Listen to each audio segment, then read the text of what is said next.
ও মাওলা, আমি তো গুনাহ করেছি, তোমার দরবারের আসামি। মাওলা, তুমি যদি মাফ করে দাও, আমাকে প্রশ্ন করার কেউ নাই, আমাকে জিজ্ঞেস করারও কেউ নাই, আমাকে আটকানোর কেউ নেই। বান্দা যখন অনুতপ্ত মন নিয়ে বারবার বলতে থাকে, রব্বে করিমের রহমত তাকাইতে থাকে, তাকাতে তাকাইতে এক সময় রব্বে করিম বলে, বান্দারে, তোর বলার ধরনটা পছন্দ হয়েছে, তোর ডাকার ধরনটা পছন্দ হয়েছে, তোর চোখের পানি পছন্দ হয়েছে, তোর বলাটা পছন্দ হয়েছে।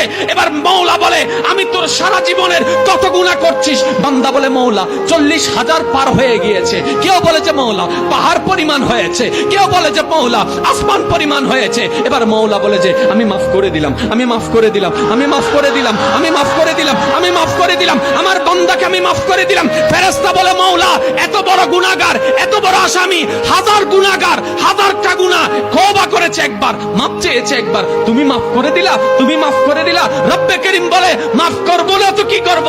বান্দাটা কার দেখতে হবে না, বান্দাটা কার দেখতে হবে না, সে রহমানের কাছে মাফ চেয়ে যদি মাফ না পাই, তাহলে তো বিশ্বের কাছে মাথা নত হয়ে যাবে। আরে সে রহমানের বান্দা, জাত্তার বান্দা না, যে রহমান হচ্ছে ইন্নাল্লাহ আলা কুল্লি শাইইন কাদির। সুবহানাল্লাহ।